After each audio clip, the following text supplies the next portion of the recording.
Radhe Radhe everyone. आप सभी को निर्जला एकादशी की ढेर सारी शुभकामनाएं। निर्जला एकादशी के दिन घड़े के दान का बहुत अधिक महत्व होता है। आज की वीडियो में हम जानेंगे कि किस तरह से हमें निर्जला एकादशी के दिन घड़े का पूजन करना है, कब घड़े का दान करना है और कैसे हमें घड़े का दान करना है। बहुत ही सरल विधि आज की वीडियो में मैं आपको बताऊंगी। निर्जला एकादशी के दिन मीठे जल के दान का बहुत अधिक महत्व होता है और घड़े के दान का भी इस दिन बहुत महत्व माना जाता है। घड़ा आप किसी भी साइज़ का ले सकते हैं, छोटा या बड़ा। आप चाहे तो सराय भी ले सकते हैं या जो आजकल टैब वाले घड़े आ रहे हैं आप वो भी दान कर सकते हैं। तो घड़ा लेकिन नया होना चाहिए। निर्जला एकादशी के दिन सुबह स्नान आदि करके आपको साफ सुथरे वस्त्र पहनने हैं, विष्णु भगवान की पूजा करनी है और आपको एक घड़ा ले लेना है। आप चाहें तो घड़े का पूजन अपने घर के मंदिर में कर सकते हैं, किचन में कर सकते हैं या अन्य किसी साफ सुथरे स्थान पर भी आप इसको रखकर इसका पूजन कर सकते हैं।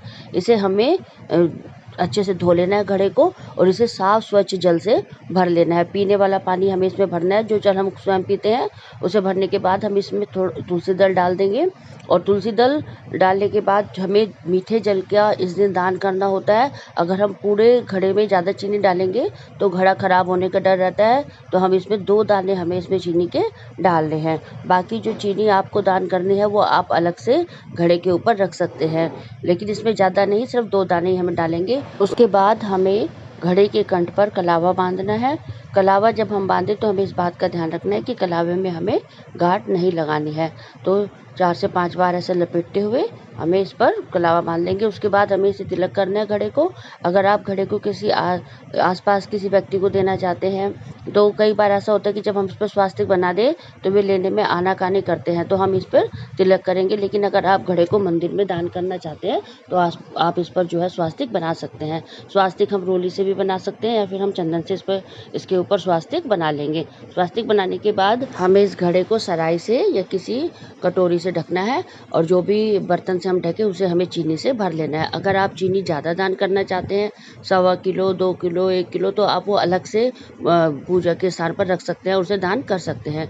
इस दिन सफ़ेद या पीले वस्त्र के दान का भी बहुत अधिक महत्व होता है। गुरुवार इस दिन पड़ रहा है तो आप चाहें तो पीले वस्त्र का भी दान कर सकते हैं, 1.25 मीटर, 1 मीटर, 2 मीटर।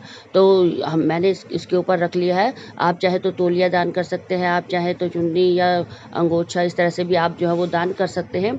और उसके बाद हमें धूप दीप दिखानी है, शुद्ध देसी घी का दीपक जलाना है। कोई भी ऋतु फल, आम, खरबूजा जो आपके पास हो वो आपको इसके ऊपर रखना है पूजा के लिए। और अगर आप घर के मंदिर में पूजा कर रहे हैं तो ठाकुर जी हैं तो उन्हें हम भोग के स्वरूप ऋतुफल समर्पित करेंगे और विष्णु भगवान जी को भी हम फल समर्पित करेंगे भोग स्वरूप। उसके बाद हमें दक्षिणा जरूर देनी है। दक्षिणा पूजा में रही कमियों को पूरा करती है, तो यहाँ जो भी जितना भी आप चाहें आप यहाँ पर दक्षिणा दे सकते हैं। उसके बाद हमें तिल समर्पित करने हैं और दिए में भी हमें तिल जरूर चटकाने हैं। कहते हैं जितने तिल चटकते हैं उतने ही हमारे संकट कटते हैं। आप चाहे तो सफ़ेद या काले किसी भी तरह के तिल यूज़ कर सकते हैं। हाथ में जल लेकर और इस तरह से 2 बार हमें घड़े के ऊपर वार कर इसे पूज लेना है। पूजने के बाद आपको 1 लोटिया जल यहाँ पर रखना है और हाथ में तिल लेकर हमें इसकी निर्जला एकादशी की कथा सुननी है और उसके बाद प्रेम पूर्वक हमें आरती करनी है। कोई जो महिला होती है वो पूरे दिन का निर्जल रहकर व्रत करती है। अगर आपके अंदर ये शक्ति या सामर्थ्य है कि आप पूरा दिन निर्जल रहकर व्रत कर सकती है तो आप निर्जला व्रत रखें और आप चाहे तो इस घड़े को किसी भी समय दान कर सकती है। और अगर आप पूरा दिन निर्जल रहकर व्रत नहीं कर सकते हैं, आप नॉर्मल जैसे एकादशी के व्रत रखती हैं, आप उस तरह से व्रत रख रही है, तो जब तक आप घड़ा दान ना कर दे तब तक आपको पानी या चाय कुछ भी नहीं पीना है। सुबह पूजा करने के बाद, घड़ा दान करने के बाद आप जो है जल ग्रहण कर सकती है और जो भी आप चाय वगैरह पीना चाहे, फलाहार करना चाहे वो आप कर सकती हैं। अगर आप आधे दिन का व्रत करना चाहती हैं तो आप बीच में भी फल वगैरह खा सकती हैं और अगर आप पूरा दिन निर्जल रहकर व्रत रखती है तो आपको पूरा दिन 1 बूंद पानी भी नहीं पीना और अगले दिन आपको यानी कि 26 तारीख को आपको जो है निर्जला एकादशी के व्रत का पारण करना है और उसके बाद आपको जल ग्रहण करना होता है। आइए अब हम जान लेते हैं कि निर्जला एकादशी किस दिन पड़ रही है और पूजा का शुभ मुहूर्त क्या रहेगा। एकादशी तिथि का आरंभ होगा 24 जून को शाम 6:12 से और एकादशी तिथि का समापन होगा 25 जून को रात 8:08 पर। दिन रहेगा गुरुवार का।